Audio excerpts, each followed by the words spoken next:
Magandang gabi po. Magandang gabi sa inyong lahat. Today is September 23, 2025. Time check po tayo, 6:47 and September 23 is Tuesday. Araw na po ng Martes ngayon. Ngayong gabi, ang pag-uusapan naman natin ay tungkol sa pakikipagkaibigan, the friendship, the issue of friendship. Hindi na po natin pag-uusapan ang Ebanghelyo, ang sharing ko para sa Ebanghelyo, para sa araw na ito. Okay, wait lang po. May hinahanap ako. Wait lang po. Wait lang po. Okay, hindi ko siya makita. But anyway, so yun po ang ating pag-uusapan ngayon, the issue of friendship, usapin ng pakikipagkaibigan. Bago po tayo magsimula sa aking sharing, samahan niyo po ako sa ating pananalangin. In the name of the Father, the Son, the Holy Spirit. Amen. Most Sacred Heart of Jesus, have mercy on us. Immaculate Heart of Mary, pray for us. And Saint Michael, Saint Gabriel, Saint Raphael, pray for us. Saint Peter and Paul, pray for us. Saint Louis Marie de Montfort, pray for us. Glory be to the Father, and to the Son, and to the Holy Spirit, as it was a beginning, is now, never shall be, world without end. Amen. In the name of the Father, the Son, the Holy Spirit. Amen. Okay. Maraming salamat po sa pagsama sa akin sa ating panimulang panalangin. Pag-uusapan natin ang issue ng friendship, pakikipagkaibigan. Ang pakikipagkaibigan ay isang malaking bagay. Ang pakikipagkaibigan ay isang malaking bagay. Madalas at palagi kong sinasabi sa mga estudyante ko, you make friends, don't make enemies. Because friends, they will help you. They will help you in times of trouble. But enemies will always think about your downfall. Lagi ang mag-iisip ng ikasasama mo kapag yan ay kaaway. Pero ang bawat kaibigan, kahit sa panahon ng iyong kagipitan, ang mga kaibigan talaga na yan, kung kaibigan talaga sila, they will stay with you in times of trouble. Okay? So, usapin ng friendship. So, yun nga, let's talk about friendship. But allow me to make switches from using the Filipino language and English language. Gusto ko maging natural to. Okay?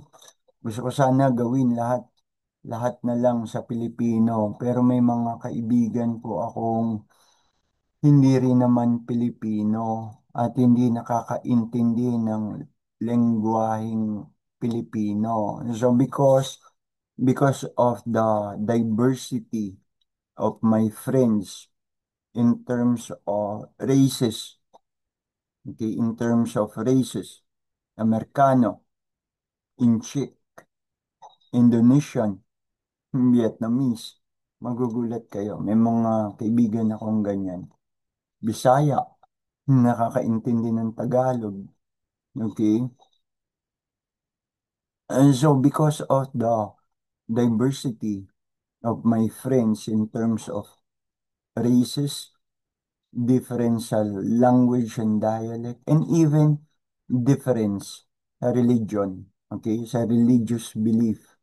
And so allow me to really make use of the mixed medium of expression, that is the Filipino and English language. Okay na tayo. So first of all, may I share with you a Word of God. Okay? Meron pa rin tayong basis. Okay? Fundamental basis natin, okay, Biblia. Kristiyano po ako eh. Katoliko po ako eh. So, fundamental basis, Christian ako, Catholic, Bible. Okay? And so first of all, may I share with you a word of God. This is a scene, isang tagpo from the books of Mark and Matthew. Okay? Matatagpuan ito sa aklat ni San Marcos, Ebanghelistang si San Marcos, Mark chapter 9 verse 38 to 41. At makikita din ito sa aklat ng Ebanghelistang si San Lucas, Kabanata Siyam, mga talata 49 hanggang 50. So itong tagpo na ito, this scene tells us of when a disciple of Jesus, John the Evangelist, the beloved apostle, comes to approach Jesus to consult Jesus about something. Okay, so let me read it po. Pabayaan niyo ako nung basahin ko. Nandito po sa notes ko. So one of the disciples, John, comes to Jesus and says, Teacher, we saw someone casting out demons in your name, and we tried to stop him because he was not following us. In other translations, he was not one of us. Di natin siya kasama. Okay? But then, this person is casting out demons in the name of Jesus. And then, sumagot si Jesus. And Jesus responds to them with a clear instruction. Sumagot si Jesus, hindi lang kay John.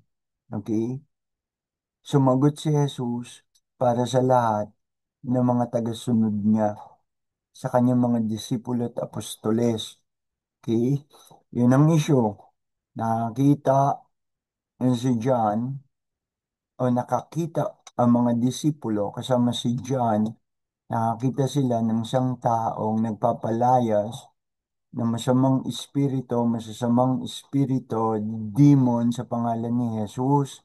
At ang sabi ng mga apostoles nila John, sinubukan naming pigilan siya dahil hindi natin siya kasama. Okay? Hindi siya isa sa mga tagasunod mo, Panginoon. Ang sagot ni Jesus ganito, Do not stop him. Huwag niyo siyang pigilan. Do not stop him. For no one who does a mighty work in my name will be able soon afterward to speak evil of me. For whoever is not against us is for us. Yun ang sagot ni Jesus. Huwag niyo siyang pigilan. Huwag niyo siyang pigilan. Kung sino man yung nakita niyong yan, nagpapalayas ng demonyo sa pamamagitan ng aking pangalan. Sapagkat walang sino man na nakagagawa ng malalakit magagandang bagay sa pangalan ko ang later on gagawa ng masama o magsasabi ng masama tungkol sa akin. Sapagkat kung sino man ang hindi laban sa atin, okay, kung sino man ang hindi laban sa atin, na sila ay atin. Yun ang sagot ni Jesus. So again, this account, this scene, can be found in the books of the two evangelists, Mark and Luke. The account of Mark is slightly more detailed, mas detalyado yung pagkakasulat sa aklat ni San Marcos. Pero ang parehong aklat ay nagsasabi of the same core of the message, yung pinakabuod ng mensahe. Okay? So again, yan ay nasa Mark chapter 9, verse 38 to 41 at Luke chapter 9, verse 49 to 50. What is the core of the message nitong tagpo na to? The core of the message again can be found dun sa sagot ni Jesus. That is the core message. Ang sagot ni Jesus. Ang sagot ni Jesus ay nagtuturo sa atin. It teaches us of a powerful lesson about inclusivity. Not about exclusivity, but inclusivity. Na tayo, okay, we are inclusive in our terms. We are not exclusive. Sige, may maganda sa atin na lang yan. Hindi. Kung maganda at mabuti yan, nasa atin yan. Isama natin kahit yung mga nasa labas na hindi natin kasama. Yun, inclusive. Ina-apply din yan sa education. Being inclusive. Yung mga regular na estudyante, walang kapansan. Hindi pwedeng sabihin na lahat dapat yan, walang kapansanan. Dapat yan, lahat regular. At yung mga may kapansanan, wag na nating turuan. Okay? Wag na nating bigyan ng serbisyo upang magkaroon ng edukasyon. Okay? Inclusivity. Pati sa simbahan, meron din yan. Being inclusive, ibig sabihin, hindi pagwala sa simbahan, pero nangangailangan. Dahil nangangailangan, but we are exclusive sa atin lang. Di mo natutulungan kasi nasa labas. Ganun din sa simbahan. Kaya, meron mga religious dialogue na pinag-uusapan. Oo, usap tayo. Upo tayo sa lamesa. Pag-usapan natin ang ating mga similarities, not all the differences. Kasi yung mga differences, nagiging dahilan kung minsan ng talagang hindi pagkakaunawaan. But if we talk about our similarities, makatatagpo tayo dyan ng isang magandang goal, isang magandang aim. Okay? Kaibigan ko, Muslim, okay, upo tayo sa lamesa. What do you think of God? What is God as to your conception? How do you conceive God? What is your conceived views about God? And then, sabihin mo sa akin, God is good. Ganun din ang alam ko. So, therefore, we are similar in that way. Born again Christian ka, Catholic Christian ako, upo tayo sa lamesa. What is similar to us? Both of us, kinikilala, Jesus is our Savior, and Jesus is our King. Siya ang ating hari, siya ang ating manunubos. Okay? Both of which of us, pareho tayo dyan. Jesus is our Savior, and Jesus is our King. Pareho tayo dyan. Okay? Our Lord and Savior, Jesus Christ. Pareho tayo dyan. So, dyan tayo magkasundo. Dyan ang ating maging usapan. Okay? So, ganon. Balikan natin yung kanina. Not only between Catholic Christian and Protestant Christian. Religious dialogue. Kahit pag-usapan natin naman, hindi Christian, Christian to Christian. Pag-usapan naman natin, Christian to Muslim. Ano ang conception mo sa Diyos? Kaya sabihin mo sa akin, bilang Muslim ka at alam mo, Allah is the most compassionate God. Allah is the most merciful God. Ako din ganun din eh. Ganun din ang pananaw ko eh. That is also my view about God. Kung yan, fundamental truth between the two of us, magkakasundo na tayo. Magkakasundo na tayo. Di ba? And so, inclusivity. Ang sagot ni Jesus to Jesus' response, it teaches us a powerful lesson about inclusivity and recognizing God's work, even when it's done by those outside of one's immediate group, community, or a religious group, church. Okay? Kahit labas, kahit nasa labas, pwede tayo magkasundo. Lalo na yung sa usapin ng kapayapaan. Okay? Kapayapaan. Kung tayo, puro na lang pagkakagulo, puro na lang tayo sakitan, puro na lang tayo away, matatanda na tayo. Matatanda na tayo. So, yung mga sakitan at away natin, yung mga gulo natin, ipamamana pa natin sa mga bata na pagdating ng panahon, yung mga gulo't away natin, ipamana natin sila dyan, at pag alis natin, paano na, sila din magkakagulo. Gugustuhin ba natin yon? Gugustuhin ba natin yon sa ating mga anak?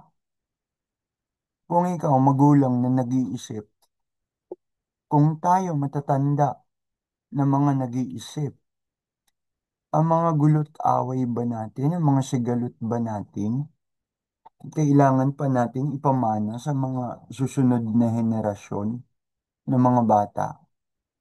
Kung nag-iisip tayo, kung nag-iisip tayo, hindi na dapat, hindi na dapat. Let it end with us. Let it end with us. Magkasundo na tayo dahil nasa likod natin ang mga bata. We want them to live in a world which is peaceful. We want them to live in a world that is compassionate, a world that understand and respect one another. And so, we may even say that talaga sa church. Sa church. Sinasabi ni Jesus, binibigyang diin niya sa sagot niya, the key is not who is with us. Hindi yung ang sino ang kasama natin. Okay? Hindi kung ang sino tayo dun sa loob ng isang kawan. But who is for us and working in His name. Sino yung for us? Okay? So, Tagalogin natin yan. Tagalogin natin yan. Hindi ito usapin kung sino sila. Hindi ito usapin kung sino sila o sino-sino sila na hindi natin kasama. Hindi yan ang usapin yan. Not with us or with us or not with us. Hindi yan ang usapin. That's not the issue here. But the main point is the for us. Para sa atin. Para sa atin. Sino bang may mga ginagawa para sa atin o para sa akin? Ang sabi ng Diyos, sabi ni Jesus, sabi ng Panginoon. Yun ang point ni Jesus. Oh, yun ang point ni Jesus. Isa sa mga turo ni Jesus, blessed are the peacemaker. Blessed are the peacemaker. Hindi niya sinabing, blessed are the peace lover. Ang sabi niya, the peacemaker. Now, what is the difference between a peacemaker and a peace lover? Ang nagmamahal sa kapayapaan, pwede niyang sabihin, nagmamahal siya sa kapayapaan, pero wala naman siyang ginagawa sa kapayapaan. Yung mga nasa cemetery at nakalibing na bangkay, they are at peace, pero can they be pa maging peacemaker? Wala na silang magagawa. Patay na sila eh. Patay na sila eh. Wala na silang magagawa. They cannot make any of a thing to make peace. They are at peace. Therefore, the difference between a peace lover and a peacemaker, ang peacemaker, ang gagawa yan ng mga bagay para sa kapayapaan. Let us go, let us sit down, let us have a dialogue for peace. Then, That is one way of making peace. Mag-usap tayo. Mag-usap tayo. Okay? And so that is the word in other words. Sa madaling salita, hindi ito usapin. Kasama ba kita o hindi kita kasama? Sa isang kawan o sa isang simbahan o sa isang relihiyon. Usapin ito, usapin ito kung ano ang para sa atin. What is for us?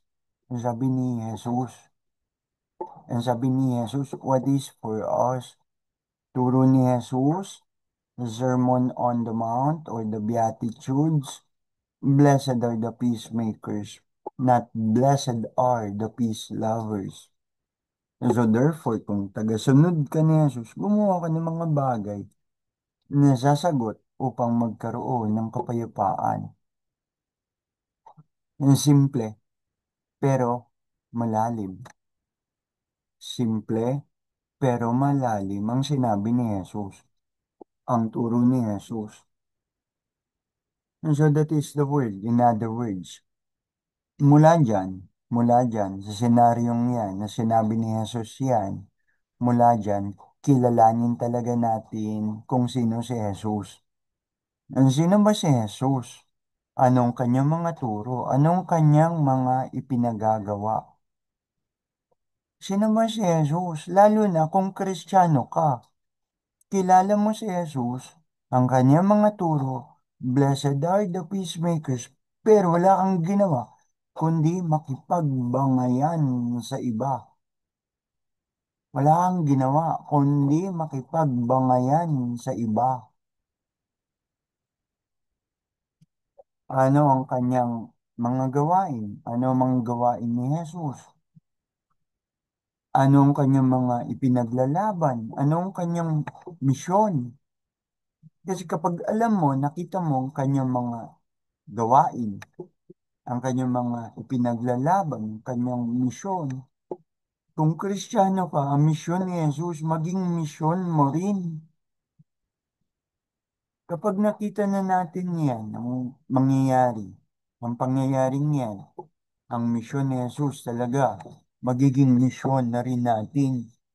At kahit ang mga taong laban sa ating paniniwala, kawan o simbahan, tawag ng iba, kawan, tawag naman natin simbahan. Kapag iyan, nakilala na natin talaga sino yang si Jesus. Ano ang kanyang mga gawain, ano ang kanyang mga ipinaglalaban, ano ang kanyang misyon. Okay? Tayo rin, gagawin natin yon. Ang misyon ni Jesus, magiging misyon din natin.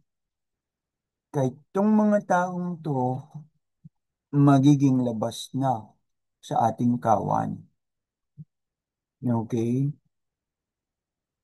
Kapag ang misyon nila, pag-ibig pa rin yun, kita natin out of love pa rin yun, dahil sa pag-ibig ang ginagawa nila, kahit wala ang sa atin, kahit wala ang sa kawan natin, kahit they don't belong to us, they are not with us.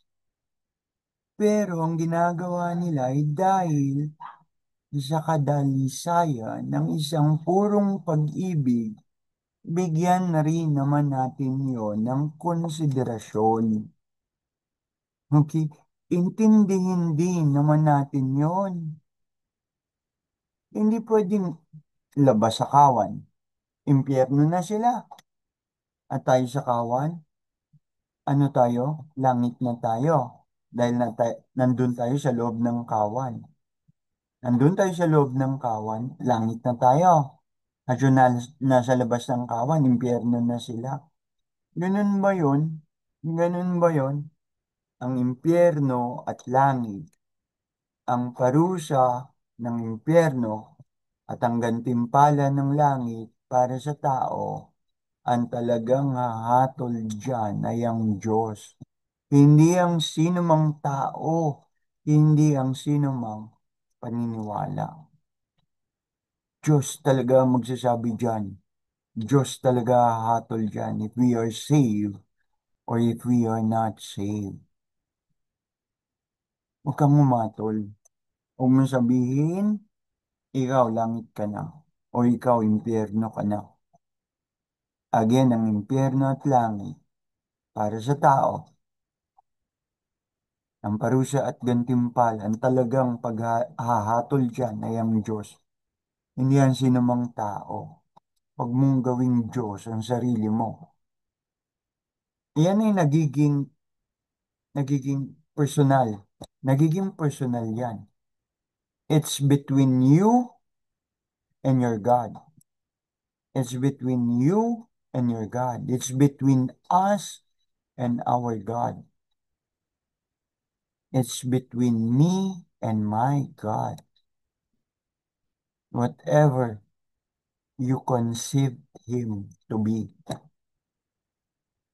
it's between you and your God. It's between me and my God. It's between us and our God.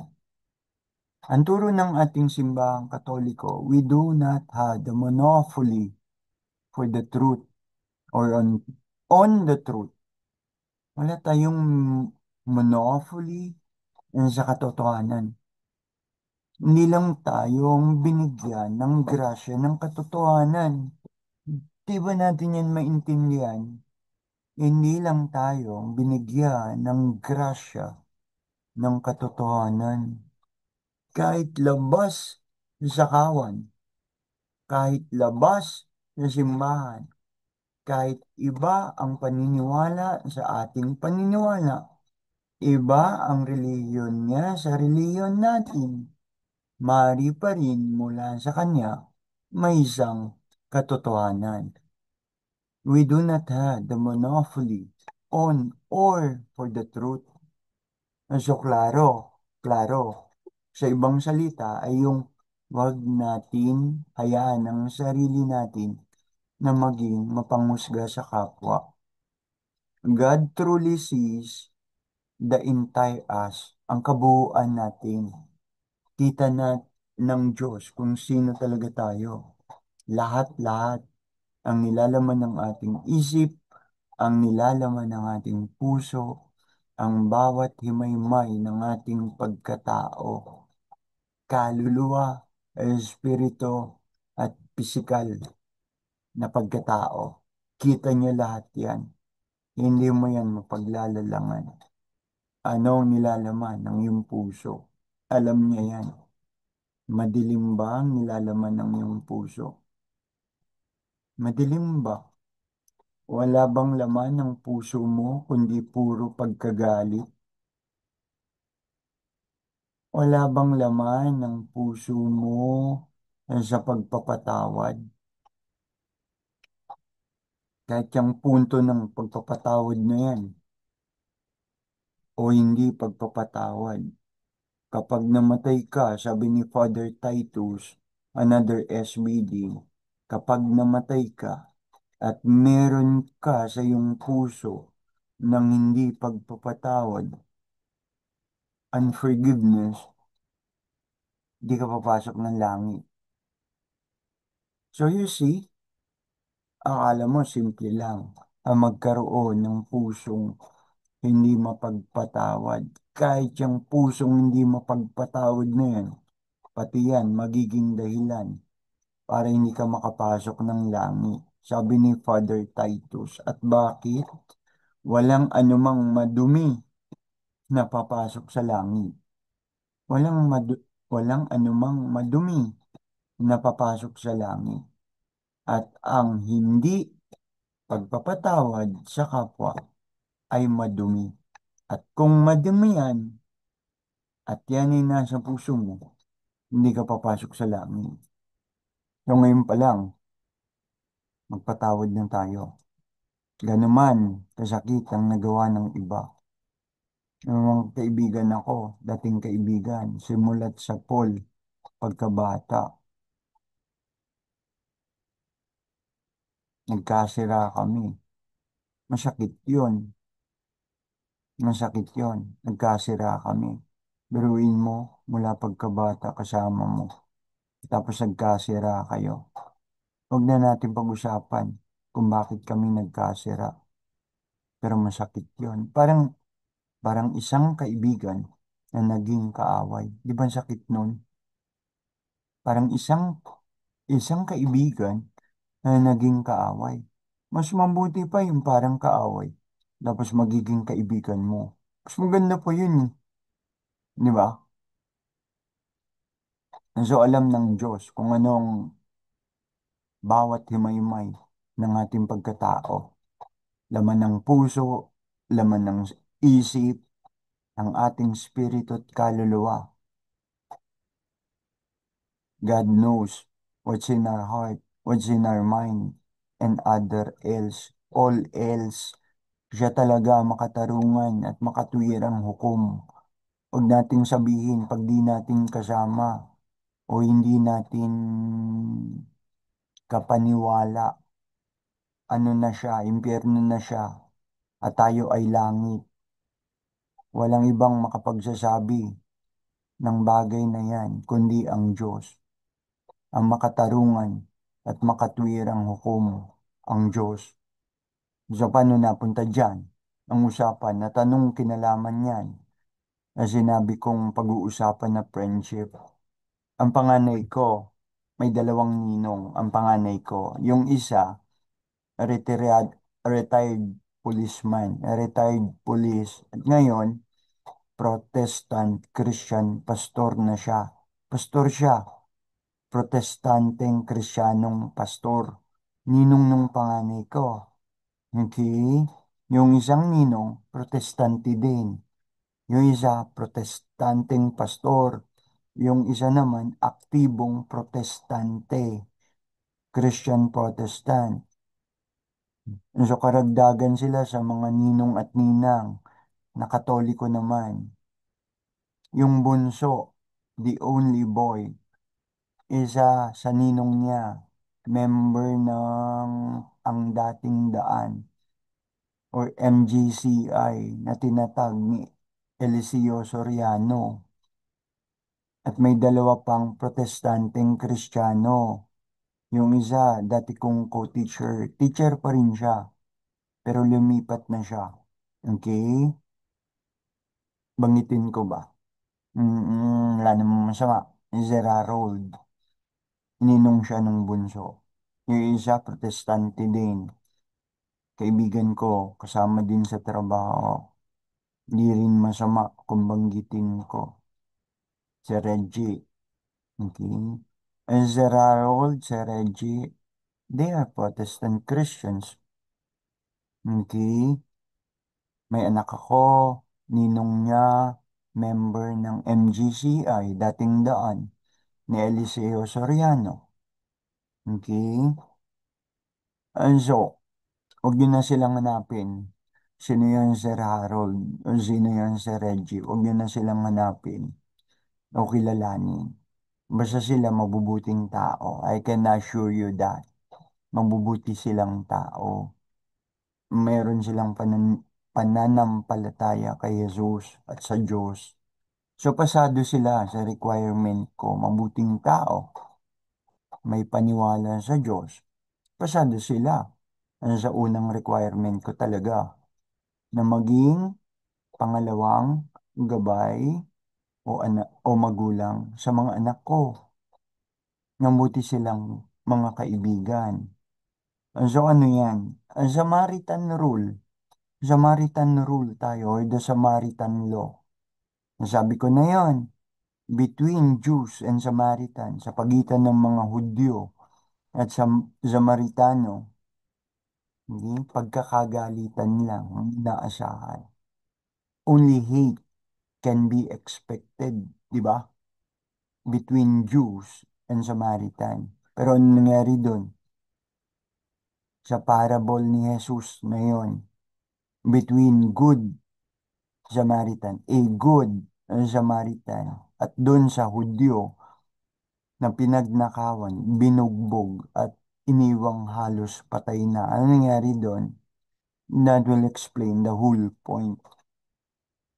That will explain the whole point. Ako'y Samaritano. Samantalang ikaw ay Hudyo. Tapos, tapos, hihingan mo ko ng tubig na iinumin mo. Ayun, yung babaeng Samaritano sa balon. O, yung Samaritan, Parabola the Good Samaritan, sino yung tumulong dun sa Hudyo na halos patay na? Isang Samaritano. Pero sa pagitan ng Hudyo at Samaritano, gulo lang ang inaasahan. Pero anong nangyari sa turo ni Jesus? Na parang sinasabi sa turo ni Jesus, magintindihan tayo. Magintindihan tayo. Magintindihan talaga tayo. Let us be at peace with one another. Blessed are the peacemakers, for they shall be called children of God.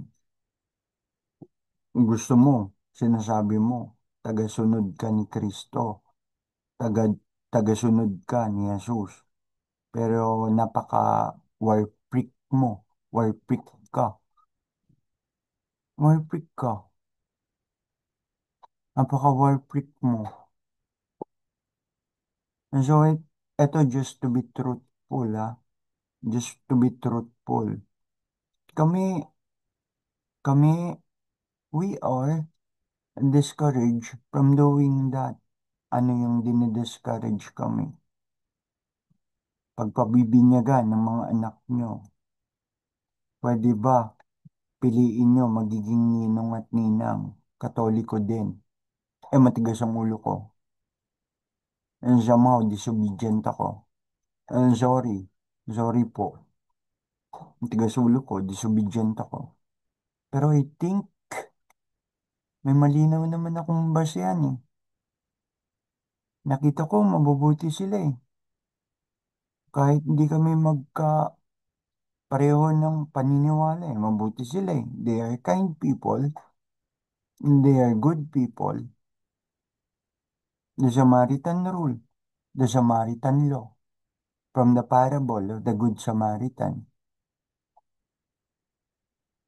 So my preference for choosing friends is it's ain't about religion or belief differences, but seeing the kindness of people, the goodness of people, regardless or irregardless ng difference ng aming beliefs, regardless or irregardless ng differences ng aming beliefs.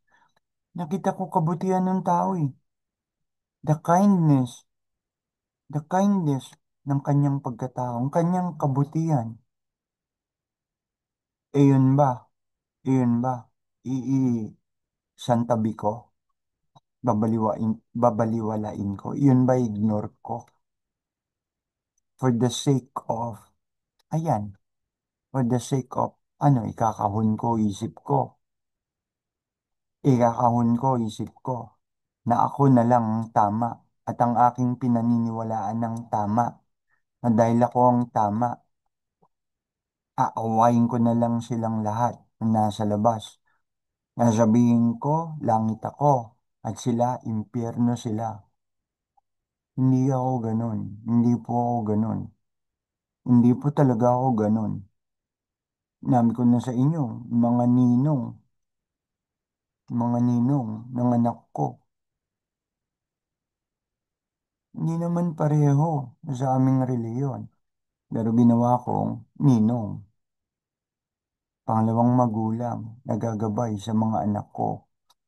Pasado sila sa requirement ko. Anong unang requirement? Mabuti silang tao at may Diyos sila sa sarili. At ang Diyos nila sa sarili ay Diyos na mabuti.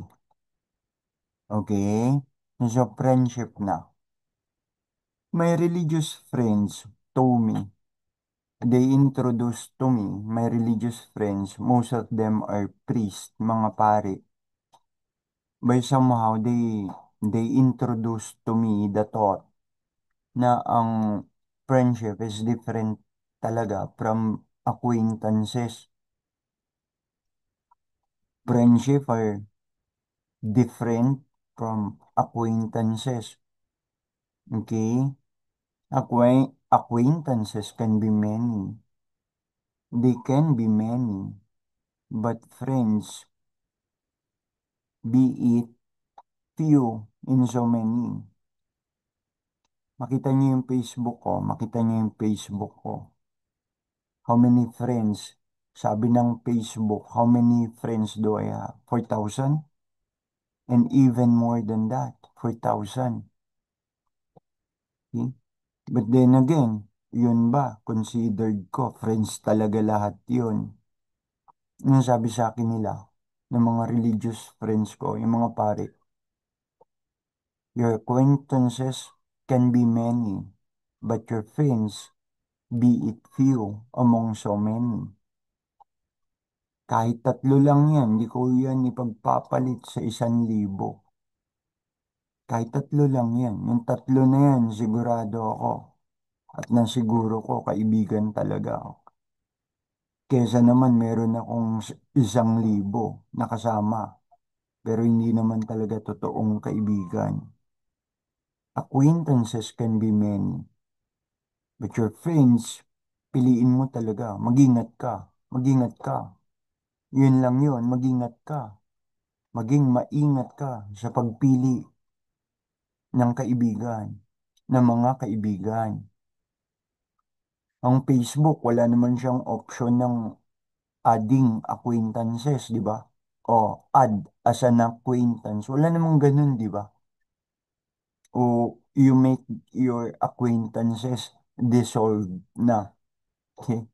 Hindi na tayo acquaintance. Meron siya doon sa Facebook, add friend, tsaka confirm friend. Di ba?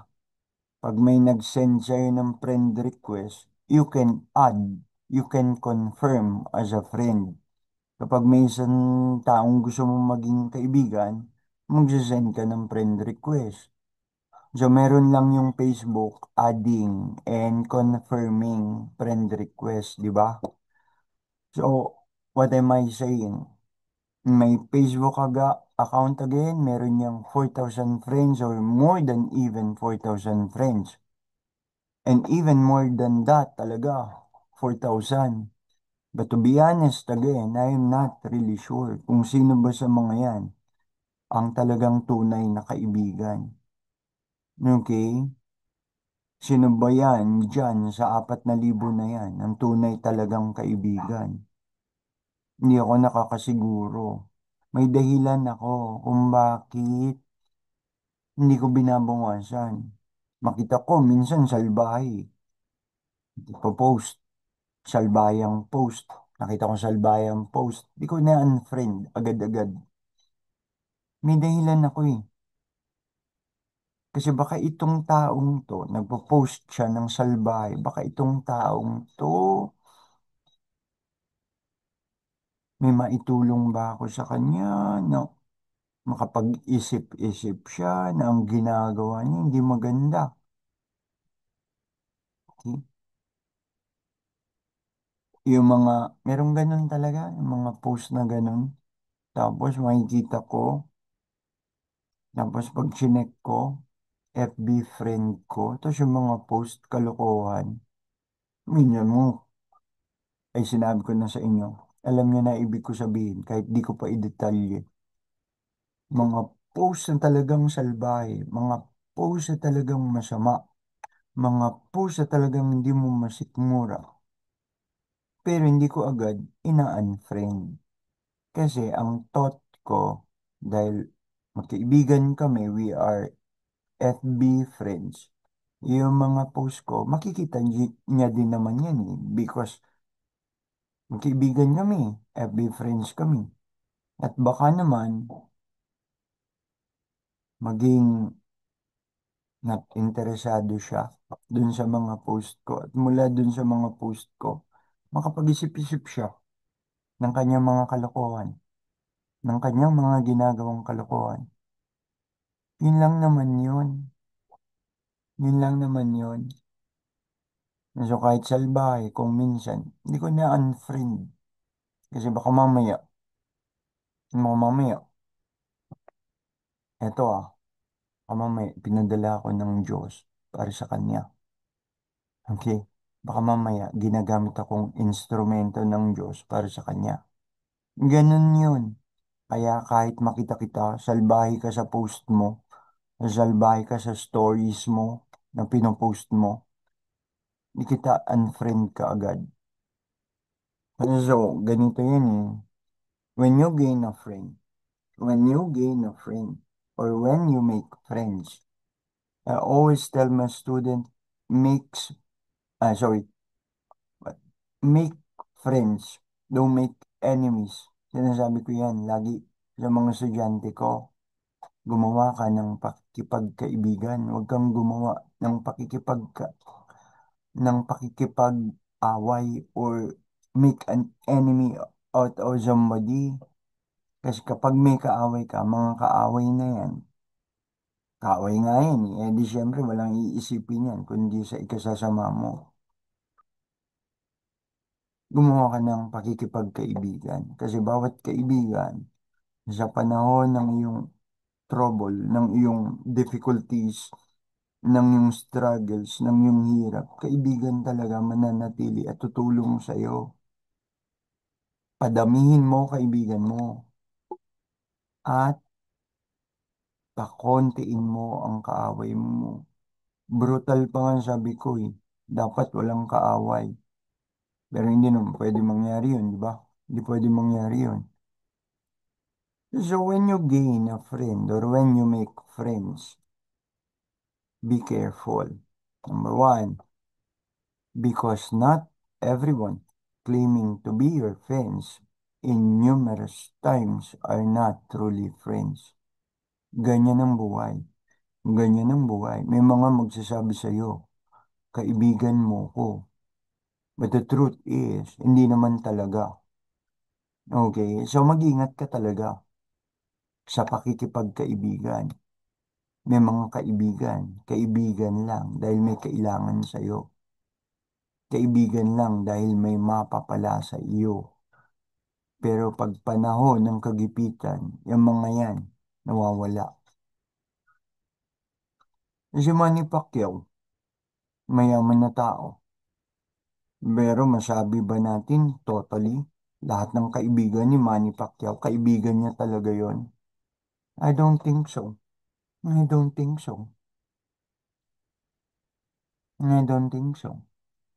Baka masabi pa ni Manny Pacquiao na yung mga kaibigan niya ngayon, ay totoong kaibigan niya, kapag nandun na siya sa panahon na nandun na siya sa rock bottom, kapag nandun na siya sa gulot kagipitan, and the people who will stay with Manny Pacquiao as friends sa panahon ng kanyang kagipitan, yun ang tunay niyang kaibigan. Pero ngayong mayaman at malakas, makapangyarihan at maimpluwensya si Manny Pacquiao, lahat ng taong nasa paligid niya at magsasabing kaibigan siya, I doubt. I doubt. Lahat yon kaibigan niya, I doubt. I doubt. Ganon din sa iba. Kapag ang tao makapangyarihan, kapag ang tao maimpluwensya, kapag ang tao mayaman, tandaan niyo ito sasabihin ko, kapag ang tao mayaman, kapag ang tao maimpluwensya, kapag ang tao makapangyarihan, kahit yung kaaway niya, sasabihin sa kanya, kaibigan mo ko, kaibigan mo ko, mayaman ka, makapangyarihan ka, mayaman ka, makapangyarihan ka, maimpluwensya ka, sasabihin ko sa iyo, kaibigan mo ko. Pero, huwag ka pakasiguro. Ako din, hindi pa papakasiguro sa ganyan. Kaibigan mo ko. And so what am I saying again? What am I saying again? Si Manny Pacquiao. Pwede niyang ilagay sa pagsubok yung mga taong nasa paligid niya, yung mga taong nagsasabing kaibigan siya. Pwede niyang gawin yon. Pwede mong gawin yon. Pwede kong gawin yon. Pwede kong gawin. Pwede mong gawin. Pwede niyang gawin. Pwedeng gawin ng kahit na sinong tao. Anong pwedeng gawin? Put them to the test. Subukan mo sila. The trials for friendship. Dapat di ko sinasabi ito eh. Okay? Pero ang dami nakikita ko sa Facebook. Isa nagmumura. Minumura yung isang tao. Ang sinasabi, akala ko pa naman, kaibigan kita, tapos ganyan maglilitanya nung ginawa nung taong yun sa kanya. So may problema sa friendship, sa issue ng friendship. Ang daming ganyan, nagrarant. Nasabihin mo sa akin ngayon, kaibigan kita, kailangan kita. Ah, nasabihin mo sa akin ngayon, kaibigan kita, eh, kailangan mo ko. Pero nasan ka noong mga panahon na naghihirap ako, nasan ka? Nandun ka pa nga sa mga taong pumapalakpak nung nahihirapan ako at naghihirap ako. At tapos ngayon, nandito na ako sa sitwasyon na okay na ako, tagumpay na ako. Sasabihin mo sa akin ngayon, lalapit ka sa akin, sasabihin mo, kaibigan kita. And so you put them into the test, the trial for friendship. May mga kaibigan ako, alam nila ang mga kalokohan ko. Alam ko rin ang mga kalokohan nila, ang mga pinagdaanan namin, ang aming mga personal struggles. Pero ni minsan, walang pagsambulat ng mga kalokohang yan, ng mga struggles namin na yan, na ikahihiya ng bawat isa. Kapag ikaw, nalaman ko na ikaw, nagsasabi ng tungkol sa akin, ng ikasasama ko, kahit totoo yun, bagsak ka na. Bagsak ka na. Hindi na kita magiging kaibigan. Anong layunin mo para gawin yun? Sige, anong layunin mo para gawin yun? Assuming, nagsasabi ka ng totoo. Sir Pascual, si Teacher Aaron, namimitik yun. Namimitik yun. Pag nagalit yun, talagang galit yun. Sasambulat yun. Eh, wala siyang, mahina siya sa, mahina siya sa ugali ng pasensya, Sir Aaron. Ay sige, pagkalat mo yun. Sambulat mo yun, Sir Aaron, namimitik. Ay Sir Aaron, mababaw ang pasensya. Okay?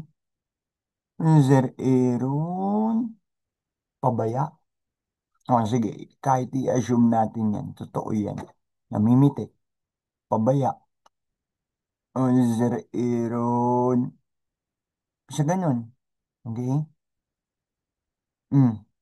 Kahit i-assume natin, totoo yan. At isinasambulat mo yan sa publiko, anong layunin mo? What is your purpose for doing that? What is your purpose for doing that? Kahit totoo yan, sige, walang makabubuti sa akin dyan sa ginagawa mo. Kung kaibigan kita, sabihin mo sa akin. Saan ako mali? Saan ako nagkukulang? Sabihin mo sa akin.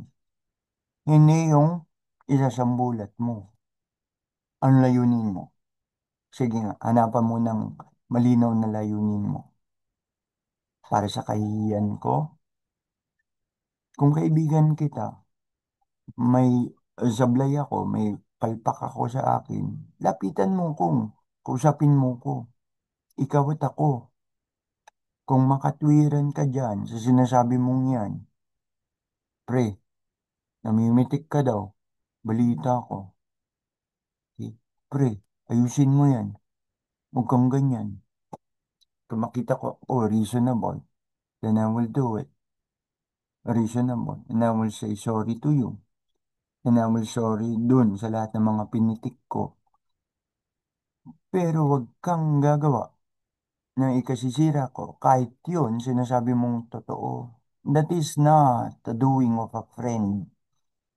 That is a doing of an enemy. Hindi yun gawain ng isang kaibigan. Kahit ang kaibigan mo, maraming kalokohan, maraming kapalpakan, maraming sablay. Ingatan mo mga bagay na yan para sa kaibigan mo. Mm. If I find you unworthy of my trust, di kita mapagkakatiwalaan. Nasubukan na kita. Already, already, nasubukan na kita. Okay? It's done between us. Tapos na tayo. It's done between us. I find you unworthy of my trust. Pagtitiwalaan pa kita, I find you unworthy. Pinagtiwalaan kita sa isang bagay. Nasabi ko sa iyo ang isa kong pagkukulang. And tapos, sa bulat mo, anong layunin mo? What is your purpose? So what am I saying now? Again, kung kaibigan ka, you protect the name and integrity of your friends. Kahit sila may mga kalokohan, huwag mo silang, huwag mo silang ilagay sa kahihiyan. Kung nag-iisip ka, kung ikaw ay talagang kaibigan, you protect the name and integrity of your friends. If they made mistakes, makagawa sila ng pagkakamali, madapa sila, stay with them. Dahil dun sa kanilang pagkakadapa, sa kanilang mga feelings, dun kanila higit na kailangan. Not to tolerate them. Matatanda na sila eh. Alam na nila ang kanilang ginagawa. At sa tamang approach ng pakikipag-usap sa kanila, alam nila yan. Alam nila yan. Pre, parang parang may mali na yata dito sa ginagawa mo. Kahit hindi diretsyo, kahit di diretsyo, parang mali na yan ah. Kahit hindi diretsyo, lalo na yung mga taong yun, matatalino din naman yan. At matatanda na sila. Pero ikaw, nakita mo, nalaman mo ang kanilang pagkadapa, ang kanilang pagkukulang sa sambulat mo sa publiko. You are not protecting their name. You are not protecting their integrity. Nadapa. O sige, nadapa. Nagkamali. O sige, nagkamali, nadapa. May malaking kasalanan. Huwag mo pa rin silang iwan. You share the table with them in curses and in blessings. Sa sumpa at pagpapala. Sa panahon ng mga pagkadapa, stay with them. Kasi sa mga panahon na yan, mas lalo kanilang kailangan. In the day of good times, as well as in the time of troubles. You stay with them. You let yourself be a shelter to them, to your friends. You are a shelter. Be a rare treasure to them. Maging kayamanan ka sa kanila. Isang kayamanan beyond price. Hindi matutumbasan ng anumang presyo o ng anumang laki ng isang bagay ang pagiging kaibigan mo sila. Be a treasure to them. Be faithful to them beyond price. Share your table with them, to them, in curses and in blessings. Ang kanilang mga kahinaan, ang kanilang mga pagkadapa, ang kanilang mga pagkakamali, ang kanilang mga kadumihan, ang kanilang mga kasalanan, and stay with them. Not because you are tolerating them. Matatanda na yung mga yan, matatalino din naman yung mga yan. Kung kilala mo talaga sila, makapag-iisip din yan sila. Pero yung wag mo silang daan o ilagay sa kahihiyan. Paulit-ulit ako. Protect their names. Protect their integrity. Be a treasure to them. Faithful beyond price. Na marami pa sana, pero tama na muna. Tama na muna. Tama na muna. I have my reasons para tama na muna. May dahilan ako para tama na muna. So again, so again, sa mga kaibigan ko na makapanonood nito, alam niyo naman kung sino-sino kayo. Isekreto na lang natin kung sino-sino kayo. Huwag na nating tukuyin. Okay? Tama na muna. Tama na muna. I have my reasons. So, yan po. Magandang gabi sa inyong lahat. When you gain friends, when you make friends, be very careful. When making friends, you can put them to the test. Put them to the test of trustworthiness, put them to the test of honesty, put them to the test of righteousness, put them to the test of generosity. Sabi ng isang kaibigan, ikaw naman eh. Kailangan pa ba naman ako subukan? I'm sorry. I'm sorry. Pero kailangan talaga. Ganun ako sa paggawa ng kaibigan. Okay? Akala mo, nag-uusap tayo ng maayos. Huwag mong i-assume kaagad, nag-uusap tayo ng maayos. Kaibigan na kita. Mamamaya sa akin, acquaintance ka lang, but not really a friend because baka mamaya nag-fail ka na sa isa sa mga test, trial for friendship ko. Again, ingatan ng mga kaibigan at kung gagawa ng kaibigan, mag-ingat ka pa rin. Huwag mong ipahamak ang iyong mga kaibigan. Ang dahil lang pagpapahamak sa iyong kaibigan ay hindi gawain ng isang kaibigan. Yun ay gawain ng isang kaaway. Yan na po natin tapusin. Tama na muna. Tama na muna. I have my reasons for tama na muna. So again, magandang gabi po sa inyong lahat. Sir Aaron po ito. Hanggang sa muli. Paalam.